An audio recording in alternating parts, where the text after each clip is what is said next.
Hemos leído Marcos capítulo 16, versículos del 9 al 20.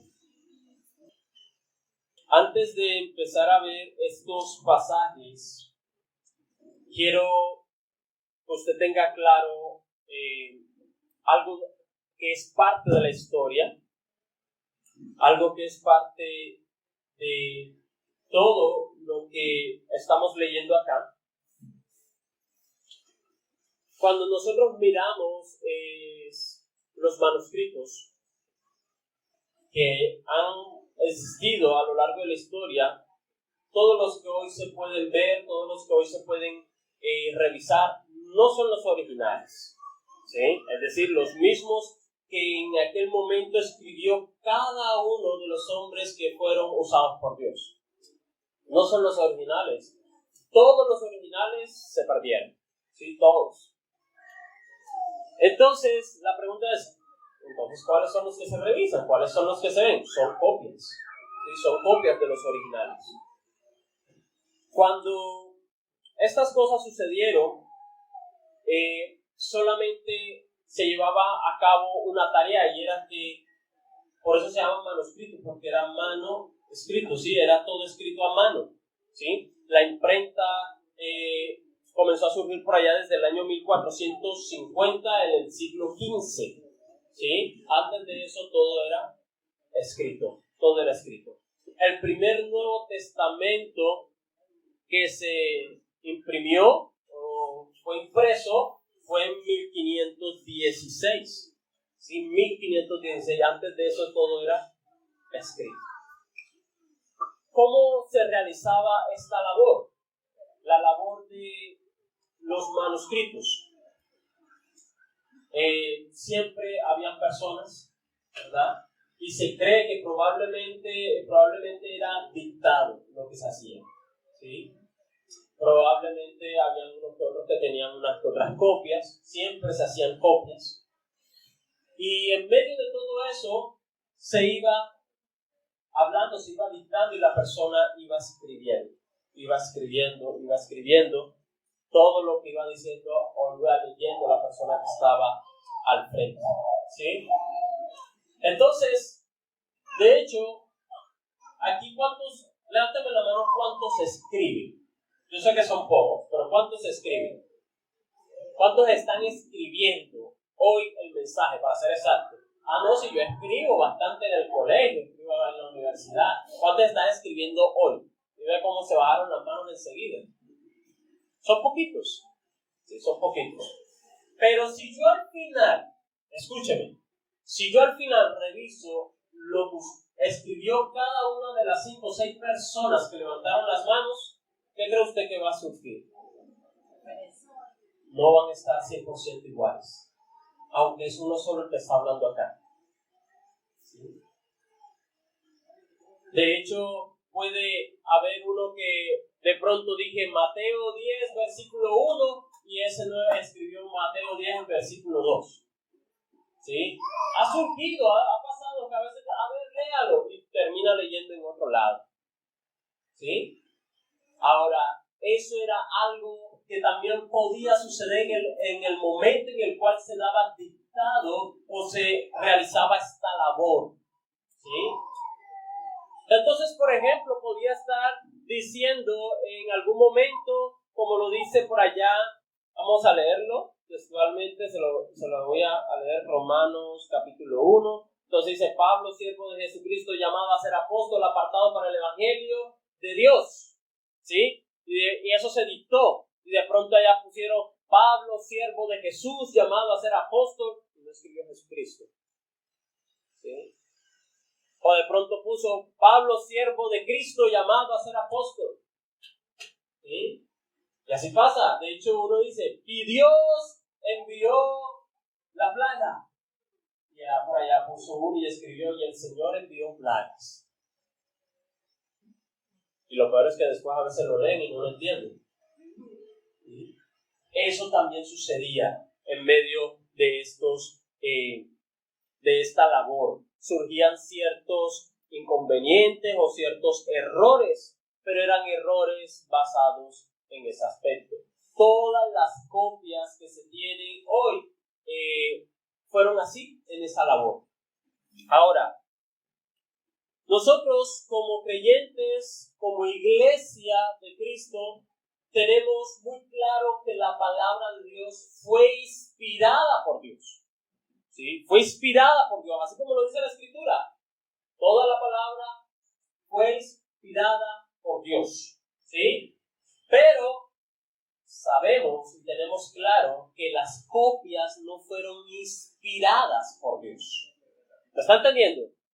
Aquel manuscrito original, aquel carta original, la carta de Romanos, Primera de Corintios, Efesios, esas fueron. Allí ese hombre escribiendo fue inspirado por Dios. Pero aquellos que solamente estuvieron copiando, no podemos decir que fue inspirado por Dios. ¿Ok? Eso para tener claro. Ahora, la pregunta es, ¿qué se hace cuando había un error o cuando hay un error? ¿Sí?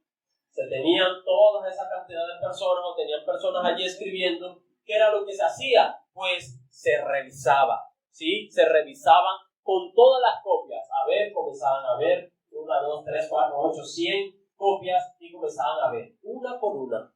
¿Sí? Y así se podía ver dónde estaba el error. Por ejemplo, de 10, uno tiene un error aquí. ¿Sí? ¿Cómo entonces podemos ver? Son 9 que están en lo cierto y uno que está... Y así, para que usted tenga presente cómo se llevaba tal revisión o cómo se hace tal revisión aún. ¿Sí? En muchas de las cosas, no solamente con la Biblia, sino a nivel general. Y así pues se tiene lo más exacto al original. ¿Sí? Lo más exacto al original. Entre más copias, pues lógicamente más variaciones se podían estar viendo en medio de los manuscritos. ¿Sí? Si se eleva el número de copias de 100 a 500, pues pueden surgir más variaciones. ¿Sí? Variaciones no en un texto completo, pero sí en pequeñas cosas. ¿Ok? Pero a la vez, entre más variaciones, también más probabilidades de reconstruir el texto original.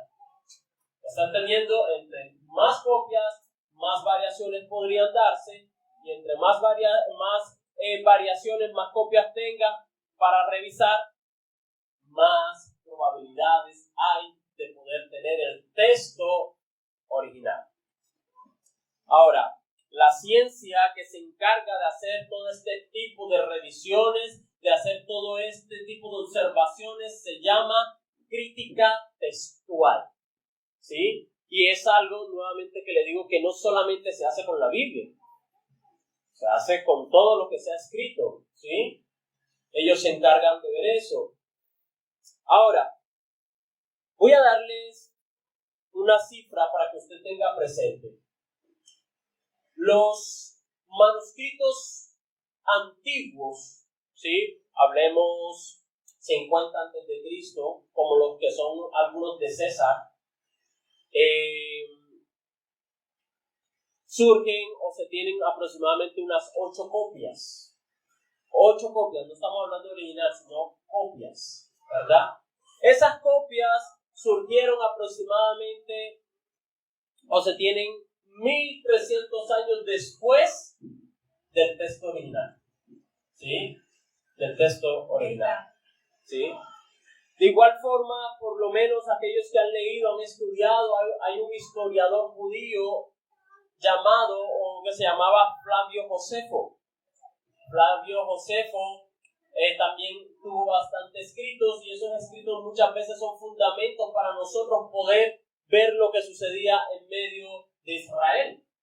¿Sí? Y muchos de los datos que nos ayudan a aclarar ciertos puntos en el Nuevo Testamento y en el pueblo de Israel, vamos a los escritos de Flavio Josefo.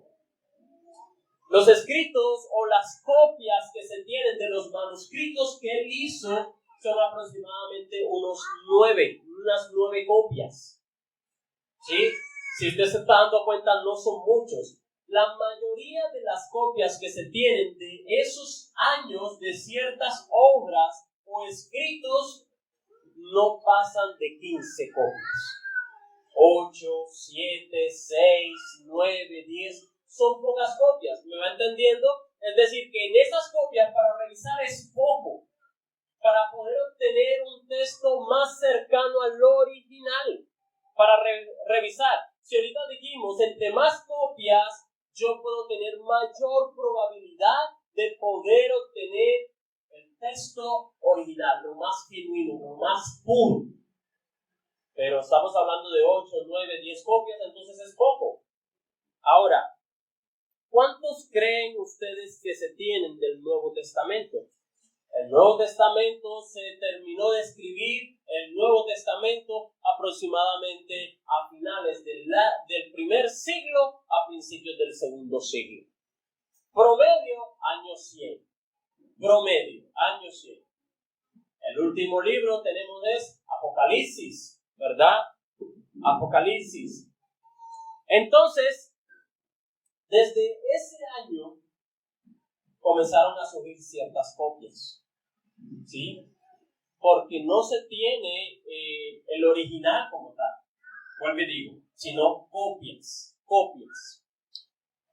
Ahora, del Nuevo Testamento se tienen 5.801 manuscritos que fueron copias. 5.801 copias. ¿Ve la diferencia? 8, 9, 5.800 copias. Entre mayor cantidad de copias se tiene, mayor es la cercanía o la probabilidad de tener lo más genuino, lo más exacto, ¿sí? Ahora, esto sin contar en otras traducciones, solamente en una.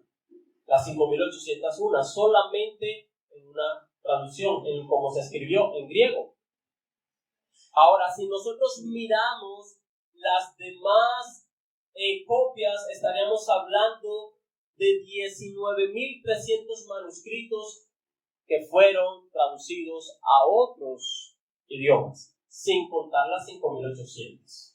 Si usted suma las 5.800 más las 19.300, estamos teniendo más de 25.000 copias del Nuevo Testamento.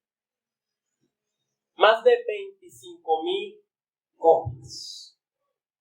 Esto sin contar las citaciones que hicieron los padres de la iglesia, por decirlo de alguna forma, los padres de la iglesia en el siglo II y el siglo III.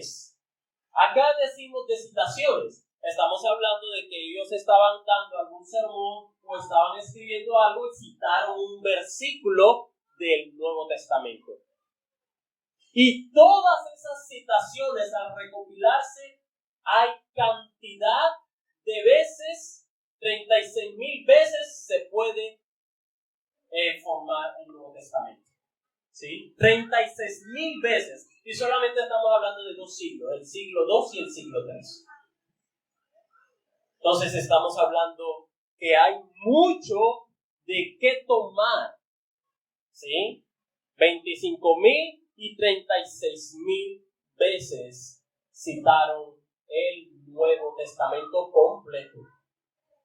Ahora, ¿esto a qué nos lleva? A que la precisión de la Biblia que usted tiene allí en la mano, aunque es dada por las copias que se dieron del original, tiene una exactitud del 99.9%. 99.9% de exactitud al original. La tarea que se hace, aquellos que se dedican a la crítica textual, es ardua. ¿Sí? Mire que a veces no se quiere leer, a veces ni se escribe, hay pereza ya para escribir, para leer un texto largo. Mira, hay muchos que no leen el devocional que se envía porque lo ven muy largo. ¿Sí? Los audios parecen, 15 minutos no, mucho. ¿Sí? Da pereza, pero esta gente no se dedica a eso, a la pereza. sino que se dedica a revisar palabra por palabra, ¿sí? Acento, todo lo revisan. Ahora, y si bien no fue inspirada por Dios, sí podemos decir que Dios ha preservado su palabra. Entonces, la palabra de Dios ha sido inspirada por Dios y ha sido preservada por Dios a lo largo de la historia. Por ende, no podemos decir que, entonces no tenemos nada, eso puede ser verdad, puede ser mentira. No, Dios la ha preservado. Ahora, el caso es, ¿por qué les estoy diciendo esto? Estamos leyendo el libro de Marcos, y el caso es que Marcos capítulo 16, versículo del 9 al 20, estos versículos, hay muchos eruditos que dicen que ese pasaje no hace parte del libro de Marcos. ¿Sí? Yo quiero que usted lo tenga presente. Hay muchos eruditos que dicen, no, eso no hace parte. ¿Por qué? Ellos dicen, no, la forma como cambia de la línea, cómo comienza a hablar una cosa y después otra, está hablando de las mujeres y de pronto comienza a hablar de Cristo y trata esto y trata lo otro. No parece que sean de allí. Pareciera que en medio de esas copias que estaban haciendo, alguien dijo, uy, pero esto termina como que muy crudo, más bien anexémosle aquí algo más. ¿Sí? Pero lo cierto es, ahora teniendo los datos que le acabo de decir, de todas esas 25,000 copias, de todas esas 36,000 veces que se citó entre el siglo II y el siglo III, aquellas personas citaron estos pasajes, como lo fue Irineo, como lo fue Justino, ¿sí? Ellos citaron esta parte de Marcos. Irineo vivió aproximadamente en el año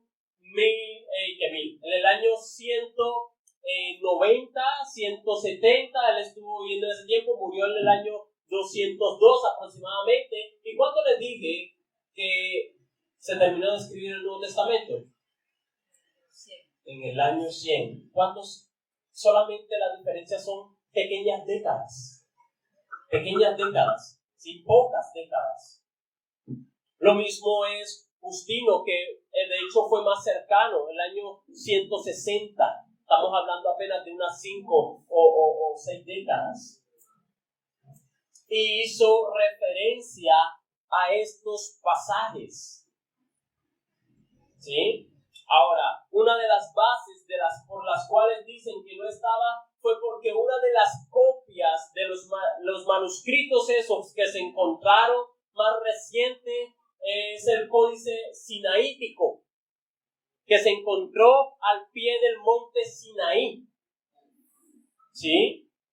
Y eso fue por allá en el siglo más o menos 1800, en el año 1800, aunque fue escrito en el siglo IV.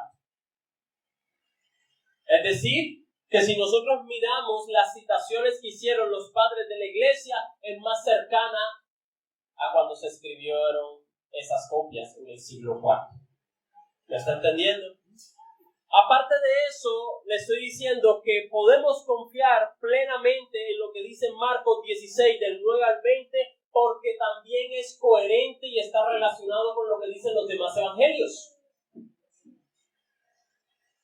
Eso para que usted lo tenga claro en algún momento, porque muchas veces podemos estar leyendo, podemos estar escuchando y podemos decir, no, pero eso no es cierto, pero esto es lo otro. Y la idea es que usted siempre tenga por parte de la iglesia, por parte de nosotros, lo más exacto de lo que es la Escritura. Teniendo presente esto, nosotros podemos confiar plenamente en lo que dice la Escritura aquí en Marcos, del versículo 9 al versículo 20. Vamos a dividir en 3 partes esta lectura que hicimos, en 3 puntos lo vamos a dividir. El primer punto, vamos a mirar lo que es las apariciones de nuestro Señor Jesús y la incredulidad. ¿Sí? Las apariciones del Señor Jesús, de nuestro Señor Jesucristo y la incredulidad. Y lo estaremos viendo desde el versículo 9 al versículo 14. Ahora, dice ahí la palabra de Dios.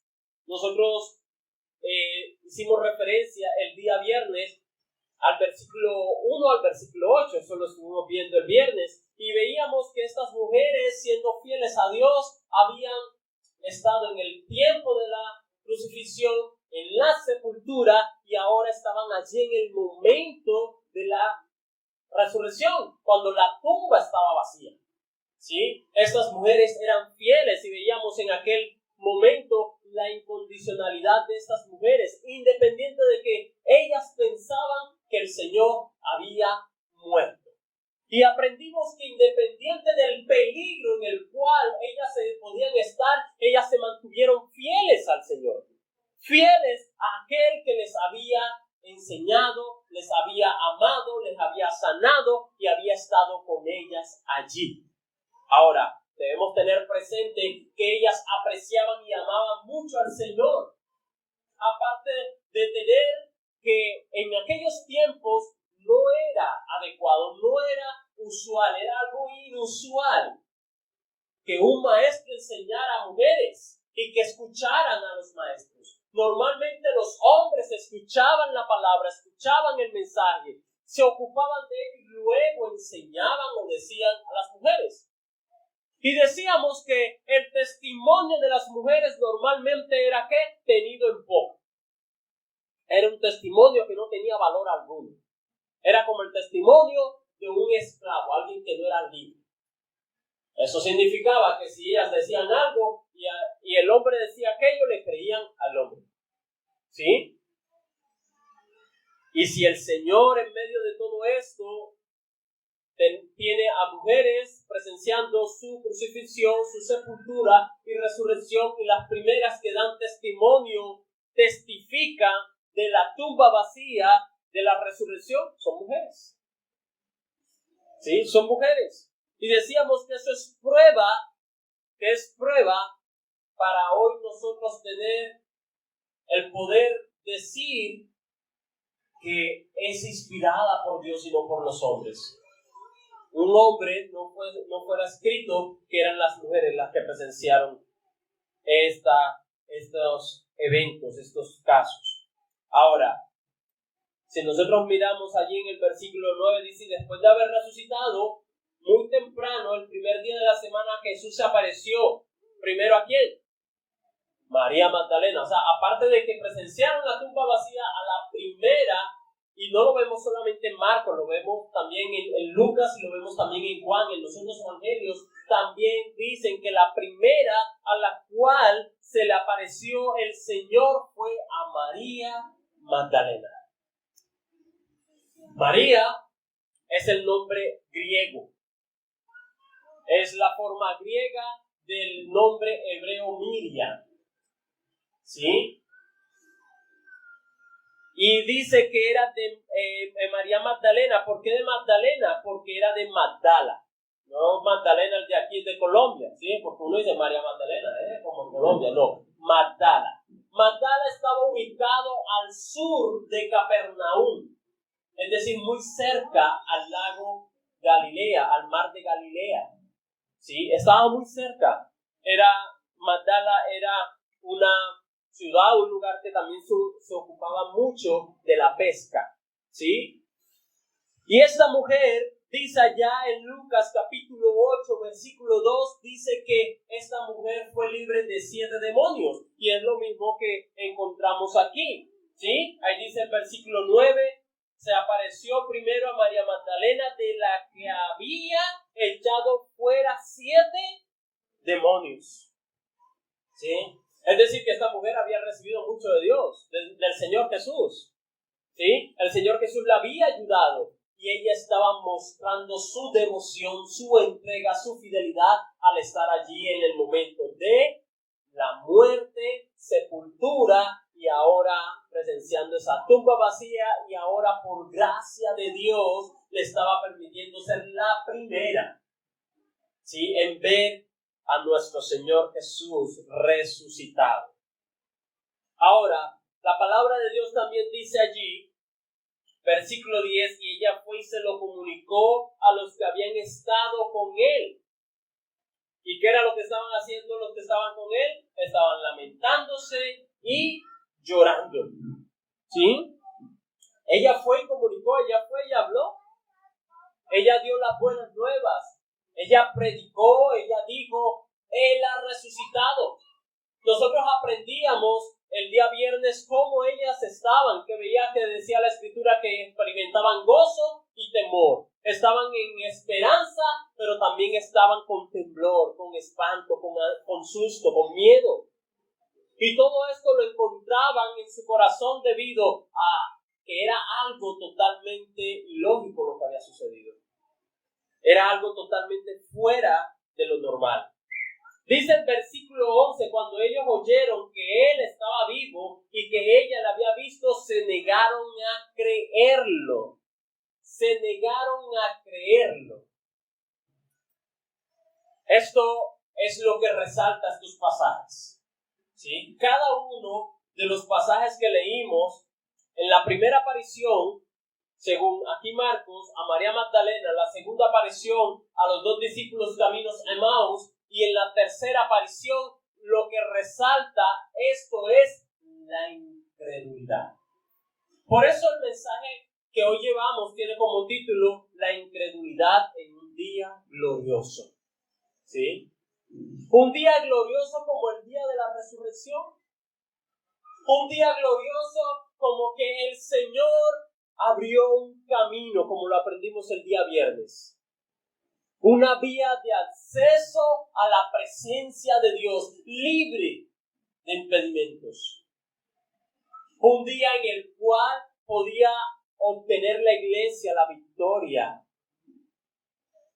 Pero el Señor encontraba era incredulidad en cada persona, en cada uno de aquellos a los cuales se le decía, Él ha resucitado, Él vive, Él no está muerto, la tumba está vacía. Hallaba incredulidad. En Juan capítulo 20, versículo del 8 al 9, Juan capítulo 20, versículo del 8 al 9, dice, entonces entró también el otro discípulo, el que había llegado primero al sepulcro, y vio y creyó, porque todavía no había entendido la Escritura, que Jesús debía resucitar de entre los muertos. Mire cómo lo dice acá el apóstol Juan. El apóstol Juan, recuerda que hacíamos referencia en que el día viernes hacíamos referencia de que 2 de los discípulos, es decir, Pedro y Juan, habían corrido hasta la tumba. Y cuando iban corriendo, Juan llegó primero. Pero al estar allí, Juan estaba tan espantado, estaba tan confundido tal vez, que él no entró inmediatamente a la tumba, sino que Pedro, que venía atrás, él llegó y entonces entró. Y él dice la Escritura, entonces entró también el otro discípulo, es decir, Juan, el que había llegado primero al sepulcro y vio y creyó. Pero ese vio y creyó se refiere a que creyó en que la tumba estaba vacía y que el cuerpo de Cristo no estaba allí. ¿Sí? Es decir, que ellos colocaban en duda lo que había dicho aquellas mujeres. Ellos colocaban en duda que Cristo había resucitado. Pero ojo a lo que dice el versículo 9, porque dice, porque todavía no habían entendido la Escritura. Mire, la razón por la cual nosotros creemos, gracias a Dios y por su palabra. En este momento usted está allí sentado. Y usted donde está allí sentado, usted tomó una decisión. Escuchar o no escuchar. Atender la predicación o no atender la predicación. Independiente de que usted haya dicho, no, hoy no voy a escuchar. Simplemente se tomó la decisión porque se dedicó a hacer lo que usted quiere. Si usted está escuchando y está atendiendo desde un principio todo lo que digo, usted decidió escuchar la palabra. ¿Sí? Y esa palabra que usted escucha le ayudará a su fe. Le ayudará a creer. O todo lo contrario, le ayudará a endurecer su corazón. Por eso hace referencia a la palabra de que no habían entendido la Escritura. Cuando nosotros vemos la parábola del sembrador, entendemos que también el Señor Jesús hace referencia a que no hubo fruto, a que no se dio lo que se esperaba porque no entendían la palabra. Todo lo contrario al terreno que es buena tierra. Todo lo contrario. He allí la importancia de escuchar la palabra. Pero también entendemos que no es escuchar cualquier palabra, sino la palabra de Dios. Una semilla pura, santa, fiel, genuina, verdadera. Cuando se siembra una mala semilla, no se puede esperar un buen árbol. Y no se puede esperar buen fruto. Cuando se siembra una buena semilla, puedo por lo menos esperar que dé buen fruto si hay una buena tierra. Estos discípulos, estamos hablando de los discípulos. ¿Recuerdan cuando vimos el día miércoles que decíamos que el Señor tomó a sus discípulos, se fue al huerto de Getsemaní y estando con sus discípulos dejó allí a algunos y se llevó a 3? Y esos 3 eran Pedro, Jacobo y Juan. De los 3 habían 2 aquí en la tumba y es lo que estamos leyendo. De los 3 habían 2. De esos 3 vieron la transfiguración. Esos 3 vieron allí cómo el Señor estaba siendo angustiado, cómo estaba angustiado, cómo clamaba, cómo estaba sudando y cómo oraba al Padre. Ellos lo vieron, pero dice la Escritura que esos 2 no creyeron, aparte de nosotros, ¿no? Haciendo referencia que ellos fueron a ver. En otra parte encontramos cuando Tomás dice, no, yo tengo que tocar para poder creer. Y uno dice, uy, qué incrédulo Tomás. Pero el caso no era solamente Tomás. El caso eran todos. Y nosotros leímos días anteriores que ellos estaban todos reunidos en un lugar con las puertas cerradas y llenos de miedo, aunque ya habían visto la tumba vacía. Aunque habían visto que no estaba ahí. La pregunta es, ¿cómo no recordaban las palabras del Señor? Cuando el Señor no le dijo ni una ni 2 veces, sino 3 veces, exactamente les dijo, es necesario que yo muera y que resucite al tercer día. Es necesario. Y no habían pasado unos cuantos días cuando le dijo en el aposento alto. Cuando les habló y les dijo que era necesario que él muriera. ¿En dónde quedaba la palabra? Dice allí porque todavía no habían entendido la Escritura. Mi hermano, este paso es clave, crucial en la vida de un creyente. La palabra de Dios, lo que se escucha, lo que nosotros oímos y leemos, debe ser aplicado a nuestra vida, debe ser traído a memoria y examinar nuestro andar. Si eso no ocurre, seremos, como lo dice allá en Mateo capítulo 7, como aquel que oye la palabra, pero no hace conforme la palabra. Y nosotros creemos que es aquel que dice, no, yo no voy a la iglesia, o yo voy a la iglesia, pero no quiero ir. No es solamente ese. Estamos viendo y entendiendo que es aquel que no llega al punto de tomar la Escritura y mirarla en su vida, de examinarse. Hasta este momento usted debe estar allí revisando, Señor, yo he sido incrédulo. Señor, ¿será que yo en los tiempos, en los años que llevo de congregarme, he sido así de incrédulo como estos dos hombres, allí yo estoy aplicando la palabra. Ya me estoy examinando a la luz de la palabra. La palabra no solamente es para ser oída, es también para nosotros examinarnos. A la luz de la palabra de Dios miro mi andar. Señor, ¿qué hayas en mi corazón? ¿Incredulidad o fe? Señor, ¿qué hay en mi corazón? ¿Dureza o es un corazón como buena tierra que espera la semilla, que espera la palabra? Estos hombres no creyeron. No habían entendido, no habían visto lo que el Señor les había dicho. Ahora, en Lucas capítulo 24, Lucas 24 del 10 al 11 dice, eran María Magdalena y Juana y María, la madre de Jacobo, también las demás mujeres con ellas, referían estas cosas a los apóstoles. Y a ellos estas palabras le parecieron como disparates y no las creyeron. Y uno dice, wow, los discípulos, los que estaban con el Señor Jesús, los que vieron milagros y cosas. Mire, la transfiguración no la vieron los demás, solamente 3. De los 12 discípulos, 3 discípulos.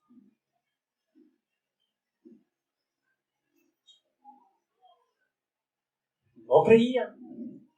Está loco. ¿Cómo que no está en la tumba? Tú lo que dices es disparate. Tú lo que dices es locura. La pregunta es, ¿hemos tenido alguna reacción así? De pronto no usemos esa palabra, no sea algo que esté en nuestro léxico, en nuestra boca. Pero cuando se da un consejo, cuando se da una palabra, cuando se da una meditación de la Escritura, cuando se predica, ¿cómo recibes tú la palabra? O sale aquella frase diciendo, no, eso no es conmigo. Habrá sucedido en otros, pero en mí no. Yo no creo que sea para mí. O tal vez, bueno, yo no creo que yo sea así. Yo no creo que eso sea correcto para mí. No, yo he intentado hacerlo muchas veces y eso no funciona. Muy bonito, suena muy bonito. ¿Cuál es la reacción que tenemos nosotros ante la palabra? ¿Nos parecerá disparate o la creemos? ¿Sabe cómo sabe usted y cómo sé yo si yo estoy recibiendo la palabra y la estoy creyendo? En mi accionar. El libro de Santiago dice que la fe sin obras es muerta. La fe sin obras es muerta. Si tú crees la palabra, por eso dice el libro de Romanos, capítulo 10, versículo 17, es pues la fe. No, se equivocaron. El oír. El oír. Ese es Hebreos 11:1. ¿Sí? Después la certeza de lo que se espera, la convicción de lo que no se ve. Ese es Hebreos 11:1. ¿Sí? La fe es por el oír. Y el oír por la palabra de Dios. Yo escucho la palabra de Dios, pero al oírla, creerla, me lleva a un accionar. ¿Recuerdan aquel hombre llamado Naamán? Aquel hombre que le dijeron, mire, allá hay en Israel un profeta que le puede sanar de esa lepra. Y él fue, buscó, pero de hecho ni siquiera el profeta salió a recibirlo, a saludarlo, ni nada por el estilo. Simplemente dijo, no, dile, ve, que se meta allá, zambulla 7 veces, si no estoy mal, 7 veces en el río Jordán. Y él dijo, no, como me 7 veces en ese río sucio. No quería hacerlo, estaba reacio a hacerlo. Pero luego, convencido, fue y lo hizo. Y fue libre de la lepra. Fue sano. porque terminó haciendo conforme a lo que había oído. Si nosotros no hacemos conforme a lo que oímos de la palabra de Dios, no tenemos fe en la palabra que se nos ha predicado. No tenemos fe. Y la fe en un creyente, en un cristiano, debe ser constante, mostrándose para los incrédulos, para los que están afuera. Por eso el Señor en algún momento les reprochaba a los judíos cómo una mujer sirofenicia, cómo una mujer de afuera había creído y había hecho. Él decía, el profeta fue mandado a una viuda, pero una viuda gentil. ¿Cuántas viudas habían en Israel? Muchas, pero no fue enviada a una de los judíos, sino a una gentil. ¿A qué voy con esto? Muchas veces se halla mucha más fe y disposición en la persona que está afuera en obedecer la palabra que en aquellos que estamos en la congregación. Y eso pasó en los tiempos del Señor. Por eso el Señor les refirió la parábola del buen samaritano. Ellos esperaban un levita, ¿sí? Un sacerdote. No hicieron, pero un samaritano. Y no era judío puro, era mitad gentil y mitad judío. Por eso no gustaban de los samaritanos. Ese hizo la voluntad. El Señor iba al punto. La fe de aquel soldado romano, aquel centurión, solo di la palabra y él será sano. Porque yo tengo autoridad y yo digo ve y él va. Yo sé que tú tienes autoridad. Y él dijo, grande es que ni siquiera haya una fe igual a esta en Israel. Mi hermano pregunta, ¿cómo está nuestra fe delante de Dios? ¿Hay incredulidad? ¿Un día tan glorioso? ¿Un día como hoy, un domingo, el primer día de la semana? ¿Cómo está tu fe? ¿Cómo está nuestra fe delante de Dios? Dios puede hallar en tu corazón una fe genuina, verdadera, dispuesta a creer, independiente del gigante, independiente de la muralla, independiente del mar. Pero ya te has dado por vencido con tu hogar. Ya te has dado por vencido con tus hijos. Ya te has dado vencido por el pecado que a veces hay en ti. Te has dado por vencido en poder estar fielmente ante Dios, ser un hombre y una mujer que ama a Dios. Te has cansado de intentarlo tantas veces como aquella mujer del flujo de sangre. 12 años intentándolo todo, perdiéndolo todo, gastándolo todo. Ya no tenía nada hasta que llegó a los pies de Cristo. Pero ese era el día que Dios había establecido para ella. 12 años después. ¿Cómo está tu fe? La segunda aparición que vemos allí en Marcos, versículo del 12 al 13, podemos mirarla también en Lucas 24. Lucas 24, allí tenemos un poco más amplio lo que sucedió. Podemos leer el versículo 15, dice la Escritura.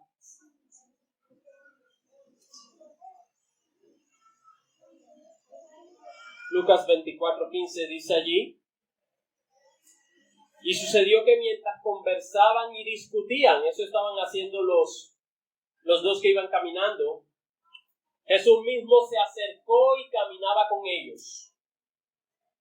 Versículo 25 dice: entonces Jesús les dijo, oh insensatos y tardos de corazón, para creer todo lo que los profetas han dicho. ¿Por qué les dijo el Señor esto? Porque ellos iban discutiendo y iban hablando sobre la muerte de nuestro Señor Jesús. Pero el punto era que ellos pensaban y decían, es que Él era para que me entienda, aquel líder político, aquel que nosotros esperábamos que estuviese allí guiando. Ellos tenían la visión, era de que Él estuviese libertándoles del yugo y de la esclavitud, por decirlo de alguna forma, del Imperio Romano. Esa era su visión, así como la de los discípulos en muchas ocasiones. Y entonces por eso el Señor Jesús les dice: oh insensatos, tardos de corazón para creer todo lo que los profetas han dicho. En otras palabras, ¿cómo no han entendido lo que han dicho los profetas sobre mí? ¿Por qué pensáis que he venido a traer ese tipo de libertad cuando he venido a traer la verdadera libertad? Por eso les dice: oh insensatos y tardos de corazón. Versículo 26 les hace una pregunta: ¿no era necesario que el Cristo padeciera todas estas cosas y entrara en su gloria? Versículo 27, y comenzando por Moisés y continuando con todos los profetas, les explicó lo referente a él en todas las escrituras. Le volvió a predicar, les predicó la palabra. En pocas palabras le dijo: mira, tú recuerdas lo que dice allá Moisés en la ley, dice esto y esto, eso lo está diciendo del Cristo. Y cómo tenía que padecer, cómo tenía que sufrir. Y los salmos, recuerda los salmos cómo lo dice, bueno, eso era necesario que sucediera y que el Cristo padeciera. Y los profetas, lo que dijeron los profetas dijeron esto referente al Cristo. Y eso era lo que estaba haciendo el Señor Jesús. Palabra de Dios, predicación, para que entendieran lo que sucedía. ¿Cuántas veces nosotros tenemos en nuestra mente diciendo: no entiendo qué es lo que quiere Dios de mí? No entiendo lo que Dios está haciendo. No entiendo si Dios está haciendo algo. Es más, no entiendo lo que sucede en medio de mi hogar, en medio de mi familia. No lo entiendo. No entiendo por qué si yo me congrego tengo que vivir estas cosas. No entiendo. Y el Señor, yo creo que dice: vea la palabra. Escudriña la palabra. Examínate conforme la palabra. Recuerda lo que te he dicho. Recuerda lo que he traído a tu vida. Recuérdalo.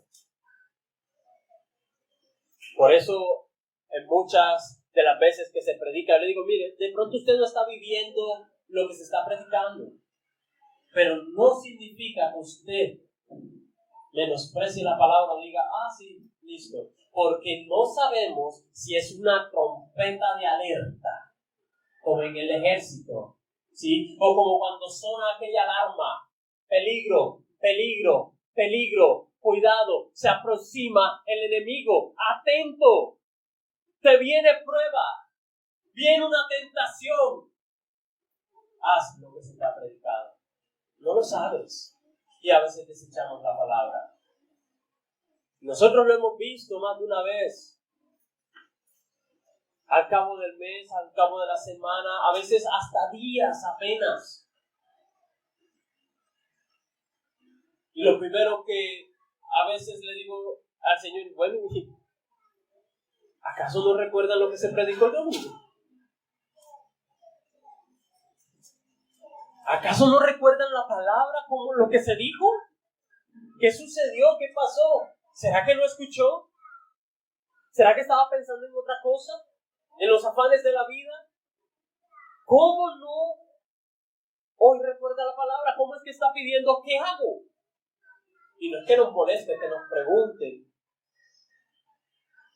sino que es evidencia de que muchas veces la palabra solamente llega, pero no hace rema en el corazón, no está obrando en el corazón y no nos examinamos a la luz de la palabra.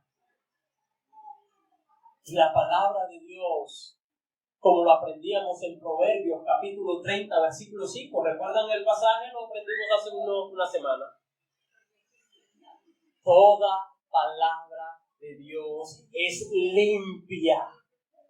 Toda palabra de Dios es limpia, pura, santa, sin manchas. La palabra que Dios trae a nuestras vidas como iglesia, como hijos de Dios, como hermanos en Cristo, es para limpiarnos, para santificarnos. purificarnos, para hacernos más limpios para Él. Mis hermanos, estos dos también estaban incrédulos, pero la palabra, al ser predicada para ellos, ¿qué dice allí? En Marcos, y estos fueron y se lo comunicaron a los demás, pero ellos tampoco les creyeron. Ellos recibieron la palabra y dijeron, ok, entiendo. Pero cuando fueron y predicaron, no le creyeron tampoco. Tampoco creyeron la palabra. Segundo caso, y es igual. Pero uno diría, bueno, ¿qué se puede esperar? Si hasta los discípulos, los de la más cercanos al Señor, ni creyeron, ¿qué se queda para los demás? Pero independiente de cualquier cosa, tenemos un ejemplo. ¿Cuál es el ejemplo que estamos viendo al final del capítulo 15 y al principio del capítulo 16? Estas mujeres eran fieles y permanecieron allí. Muerte, sepultura, tumba vacía y resurrección. ¿Por qué no estaban los discípulos allí? ¿Por qué no eran los hombres los que estaban allí? Sino que estas mujeres fueron fieles, independiente de que estaba muerto, fueron, compraron especias aromáticas y dijeron, vamos a ungir al Señor. Y decíamos, cuánto más nosotros que sabemos que Él vive y está sentado a la diestra de Dios Padre, debemos ser fieles. Cuando ellas muestran una fidelidad, cuando tenían pensamientos de muerte, ahora nosotros tenemos un pensamiento de vida, diciendo Él vive. Él no está en la tumba, no está aquí, decía el ángel, no está aquí, ha resucitado. Ustedes buscan al crucificado, pero Él no está aquí, Él vive. Busquen al que vive. Mis hermanos, eso debemos hacer nosotros. Todos los días, cada día, buscar al que vive y reina por los siglos de los siglos. Tercer caso, estamos en el primer punto aún. Tercer caso, versículo 14, después se apareció a los 11 mismos. Ya no solamente hablamos de que Pedro y Juan vieron la tumba vacía, sino que ahora se les apareció. Y dice, cuando estaban sentados a la mesa y los reprendió, ¿por qué? Por su incredulidad y dureza de corazón, porque no habían creído a lo que les habían visto resucitado. Ellos no lo habían visto, pero sí habían escuchado a los que le habían visto. Mire, aquí hay algo que nosotros debemos tener presente. Mire, que nosotros estemos aquí congregados, estemos aquí y seamos fieles en congregarnos, no podemos sacarnos nosotros mismos del mensaje y decir, bueno, yo gracias a Dios yo no tengo un corazón duro. ¿Por qué? Porque estoy aquí. Pero eso no es evidencia de que nosotros no tengamos en algún momento una reacción o una reacción a la palabra con incredulidad. ¿Sí? Porque estos discípulos, ¿cuántas veces habían recibido la palabra? Muchas. De lo que nosotros leemos, de lo que nosotros estamos aquí viendo, muchas veces. Pero Juan, en el Evangelio según San Juan, dice que son muchas las cosas que nuestro Señor dijo y no están escritas. No alcanzarían todas las bibliotecas. ¿Sí? Hablando en aquel tiempo, ¿no? Para escribir todo lo que el Señor enseñó, dijo, y ellos habían recibido. ¿Recuerdan que en algún momento el Señor les comenzó a hablar en parábolas a todos ellos? No a los discípulos, a los judíos. Pero entonces Él dijo, no, a ustedes les es revelado, a ustedes les es explicado, les puedo decir, y por eso Él les comenzó a decir qué significaba la parábola del sembrador, qué significaba la parábola de la cizaña. Fue a los discípulos a los que les explicó. En otras palabras, los discípulos recibieron mucho más que los judíos, por hablar de todos aquellos que se reunían a escuchar al Señor. los discípulos recibieron mucho más. Y estos discípulos son los mismos que está diciendo aquí la Escritura, que Él les reprendió porque tenían incredulidad y dureza de corazón. Incredulidad y dureza de corazón. ¿A qué? A la palabra que habían llevado a aquellos que habían visto resucitado al Señor. Yo me imaginé lo siguiente. Hoy la palabra de Dios es predicada por muchos de nosotros, no solamente por un pastor. Usted predica la palabra. ¿Usted sí sabía eso? Usted predica la palabra. Con su modo de vivir, cuando usted está en su casa, usted debe predicar la palabra. Nosotros debemos predicar la palabra. Y no es que usted toma un púlpito y dice, a ver, esposo mío, en el caso de la mujer, te voy a predicar la palabra. No. Cuando usted aprende a callar y es sabia como Abigail, ¿sí? Usted le está predicando a su esposo. Cuando de pronto él le dice, ¿pero qué hacemos? Y dice, bueno, hay que hacer lo primero que hay que hacer, orar. Oremos. Usted está predicando la palabra. Cuando su reacción no es como la del mundo o los gentiles, en medio de su hogar usted está predicando la palabra. Cuando usted se arrodilla delante de Dios y lee la palabra, usted está predicando la palabra porque está diciendo, esto es necesario hacer. Todo el que cree en Cristo, todo el que cree en Dios debe hacer esto. Y aunque usted no esté diciéndoselo con palabras textuales, allí en ese momento su hijo, su hija ve y sabe si su papá, si su mamá leen la palabra, oran y creen a Dios.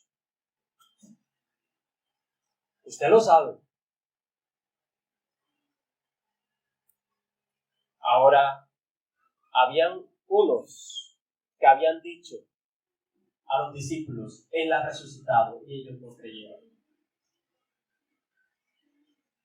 La palabra, cuando es predicada en este lugar y en cualquier congregación de sana doctrina, se predica la palabra. Mi hermano, esa palabra no es de hombre, es de Dios. Es Dios. Es palabra de Dios y no palabra de hombre. Y usted y yo debemos recibirla. Debemos guardarla en nuestro corazón. Lucas 24, versículo del 38 al 41, dice, y Él les dijo, ¿por qué estáis turbados? ¿Y por qué surgen dudas en vuestros corazones? Estamos hablando en el Evangelio paralelo, es decir, en Lucas, lo que leímos allá cuando se apareció a los discípulos. Lucas dice que Él hizo esta pregunta, ¿por qué estáis turbados?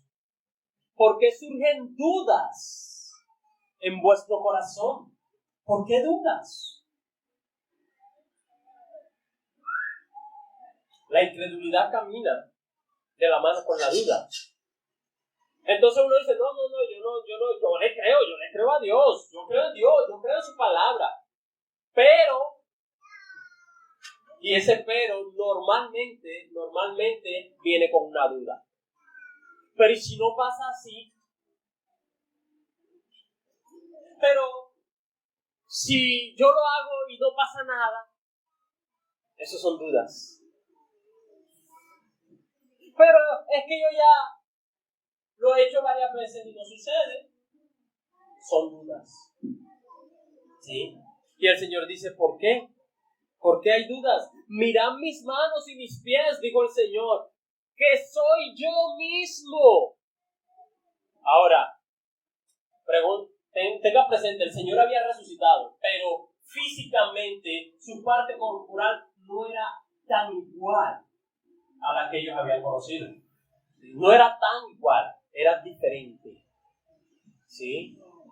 Por eso ellos no le reconocían así inmediatamente. Él no se presentó ahí todo chorreado de sangre con la corona de espinas. Soy yo. No. Él estaba totalmente restaurado, totalmente bien. ¿Tenía cicatrices? Pues ahí dice la palabra de Dios. Mira mis manos y mira mis pies, tenía cicatriz. ¿Sí? Que soy yo mismo, palpadme y ve, porque un espíritu no tiene carne ni hueso, como veis que yo tengo. Yo no soy un fantasma. Mírenme. De hecho, dice la Escritura que en algún momento, como no creían aún, les dijo, bueno, denme comida, para que sepan que no soy espíritu, denme comida. Y le dieron de comer. Y comió. Pero no creían. El versículo 45 dice, entonces les abrió, mire este pasaje, les abrió la mente para que comprendieran la Escritura. Una vez más, vuelve y juega la Escritura, la palabra. ¿Sí? Este pasaje debe elevar una oración de nuestro corazón a Dios inmediatamente.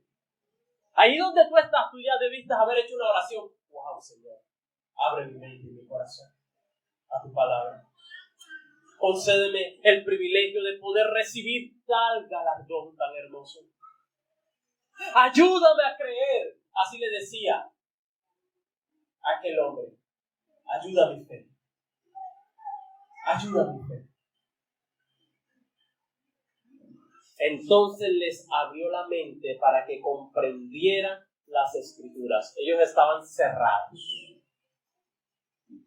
¿Por qué? Porque no recordaban la palabra. Porque la palabra que fue predicada no estaba allí en su mente y en su corazón, sino que estaban simplemente mirando lo que había sucedido. Murió de una forma muy dura, muy cruel. Lloraron, sus corazones estaban lamentándose cada momento, cada instante. Y ahora que vive, ¿cómo así? No entendemos qué sucedió. Era algo totalmente ilógico. No hay lógica en ello. Humanamente, el razonamiento humano no puede comprender eso. Pero por eso el Señor una y otra vez les estuvo predicando y diciéndole, es necesario que esto suceda. Voy a ser muerto, voy a morir, pero resucitaré al tercer día. Necesitamos la palabra de Dios, mis hermanos. Inmediatamente les quiero preguntar, ¿cómo va usted con la memorización de los versículos? ¿Cómo va? ¿En verdad tiene palabra de Dios? Uy, sí, yo me lo aprendí esa semana, pero ya yo no me acuerdo del primero. Mal hecho. ¿Sabe qué tiene que hacer? Ayer lo hice yo mismo enseguida. Yo me lo sé y de una dije, no, pero yo no me puedo confiar en mi carne. Y comencé a escribir, a hacerme el examen. ¿Cuál es el primero? Dígalo. Segundo. Tercero. Uy, ¿será que es o no es este? Confirmo. Biblia. Así es así. Yo tengo que estar cada día, escúcheme, cada día recordando la palabra que Dios me habla, porque esta carne, este ser humano, esta mente tiende a olvidar lo verdaderamente importante como es la Escritura. Y por eso es necesario recordarlo. Ahora es mucho más fácil, mis hermanos. Ahorita hicimos una pregunta, ¿cuántos están escribiendo? Y ni siquiera, sino 5 o 4. Ok, no escribas y ¿sabes qué pasa? Allí les dijimos, las prédicas son grabadas. Usted puede escucharlas. No tienes que escribir. Buena noticia para el que no quiere escribir. Pero puedes escucharla.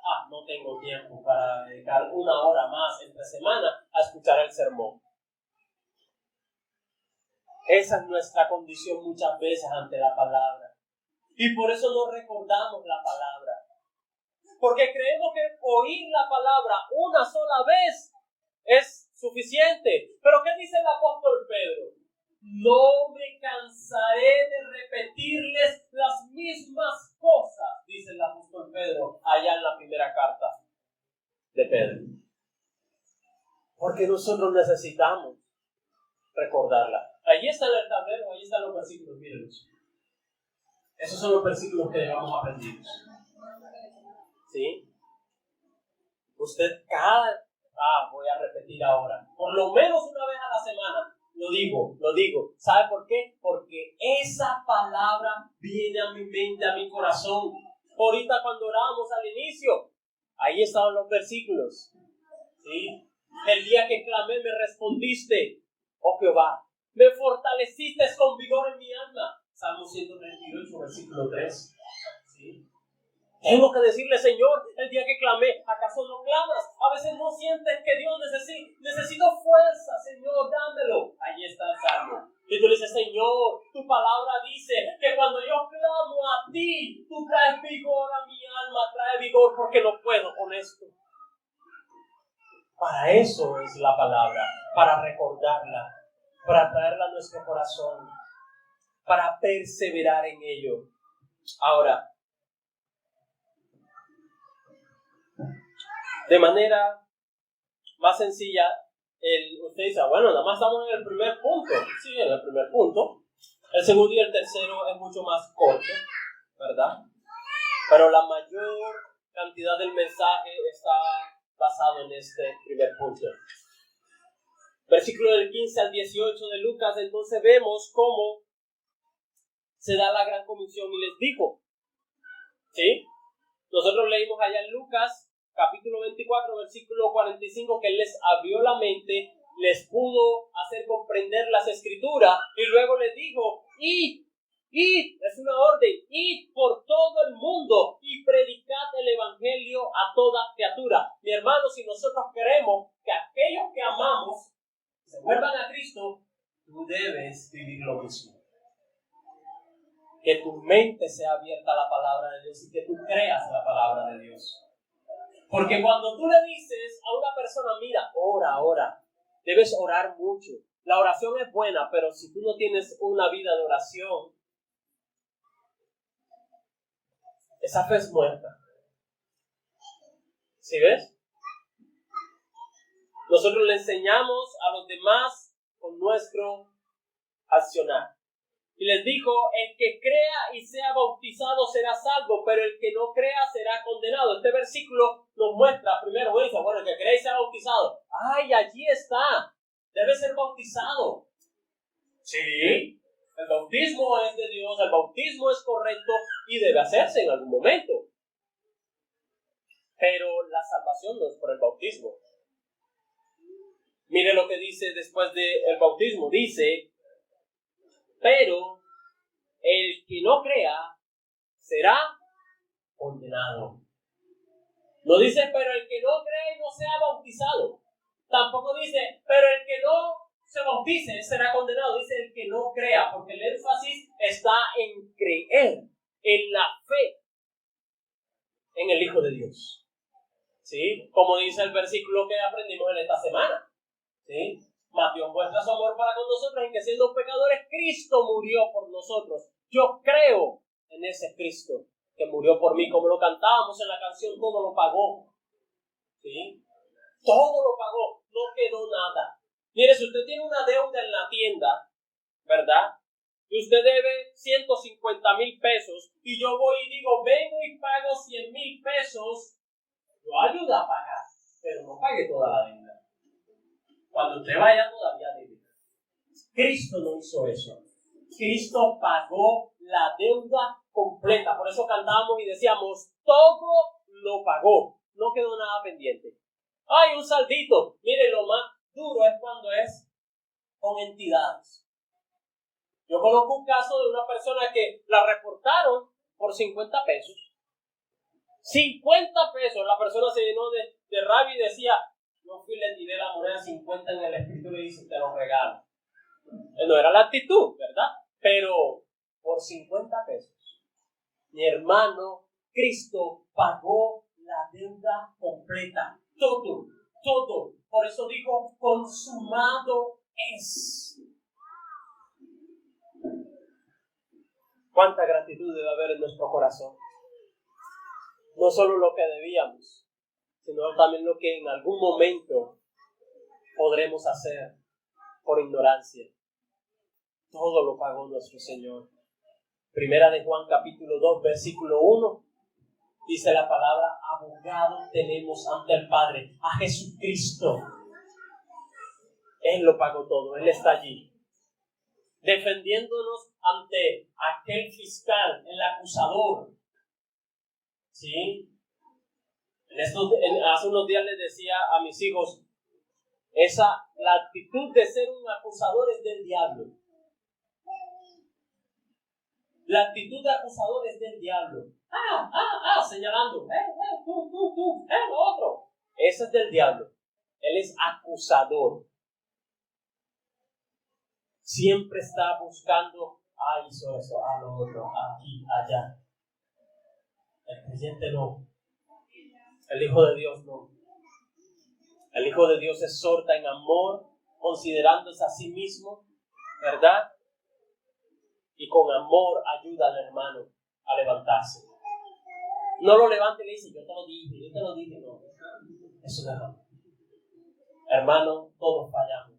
Levántate y camina.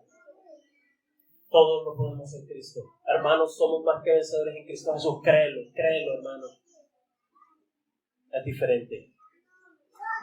El Señor dijo, ni yo te condeno. Vete y no peques más. ¿Sí? Eso es lo que tenemos en la palabra, la gran comisión. El que crea, pero no es el bautismo el que condiciona nuestra salvación. Y dice allí la Escritura, predicar el Evangelio a toda criatura, el que crea y sea bautizado será salvo, pero el que no crea será condenado. Y estas señales acompañarán a los que han creído. Y este punto aquí de estas señales quiero aclarar, porque dice, en mi nombre echarán fuera demonios. Claro, quieren echar fuera demonios. No, todos quieren echar fuera demonios. Esas son señales. El Señor dijo que eso tiene que suceder. El que crea tiene que hacerlo. ¿Sí? ¿Cuántos echaron fuera demonios aquí? Ahora vamos para allá. Hablarán en nueva lengua. Sí ve. El que cree tiene que hablar en lengua, dice uno. Si no habla en lengua, no es creyente. Tomarán serpiente en la mano. Pero esa sí no la hace. No, esa sí no. La serpiente en la mano no. Y aunque beban algo mortífero, no les hará daño. Y el veneno. ¿Hablan en lengua? No, si no hablan en lengua, pero también tómate el veneno, porfa. Si te mueres, es porque no crees. ¿Será eso lo que está diciendo la Escritura? Porque es que a veces decimos, esto sí lo aplico, esto no lo aplico. ¿Sí? Si no habla en lenguas, no es creyente. No ha sido salvo. ¿Y por qué no le dices, yo me tomo el veneno y si creo es porque yo soy salvo? Y aquí está la serpiente, venga, yo la toco. Esa sí no la aplica. Aunque hay unos locos en otro lugar, por allá, en donde tienen las serpientes. Y tienen el veneno. Se han muerto un poco. Chistosamente decía un pastor, pero primero que lo intente la iglesia. Yo lo hago de último. Pero de una forma chistosa, ¿verdad? Pero, mis hermanos, eso no es lo que está diciendo. Esto que dijo el Señor Jesús a sus discípulos, no lo digo a todos, a sus discípulos, era algo que se establecía y usted lo puede corroborar en Hechos de los Apóstoles. Todo lo que está allí se dio en Hechos de los Apóstoles con los discípulos. Lo de la serpiente. Allí estuvo Pablo en la isla de Malta. Lo picó y la gente se murió. Eso es efectivo, eso se muere que lo pique. Cuando llegan los demás, no se murió. Y allí estaba Pablo. Y entonces, Dios, no. Desde arriba. Esas señales eran particularmente para los discípulos en medio de Hechos de los Apóstoles. Para la iglesia al principio.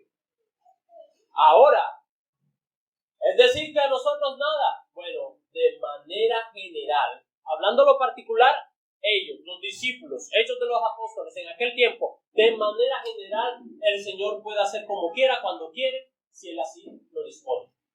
¿Sí? ¿Me estás entendiendo? Que no se puede echar fuera un demonio. Si el Señor quiere, lo hará, bajo su voluntad, soberanía y providencia.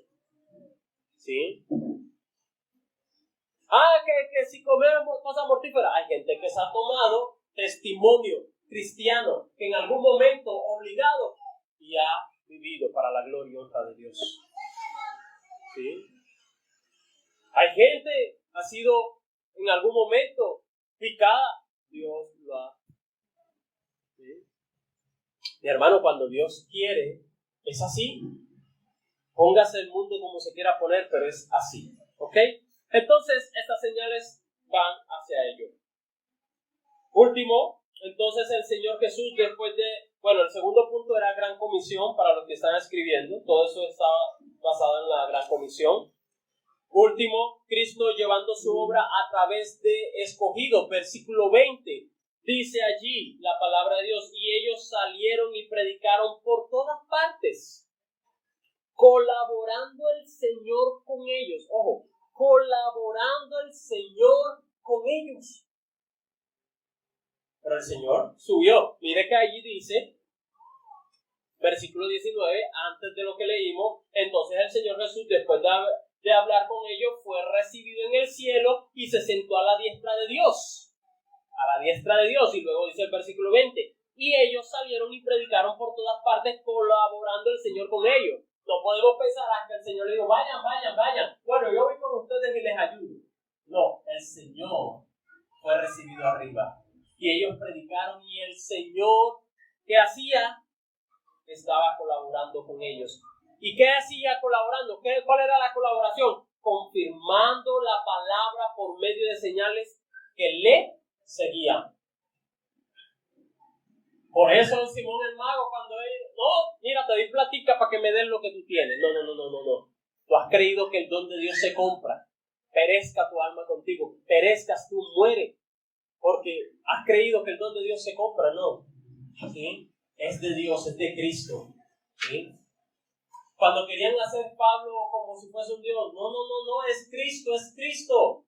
El Señor, como hoy en día sigue sucediendo en la iglesia, es Cristo quien hace, es Cristo quien convence, es su Santo Espíritu, es Él.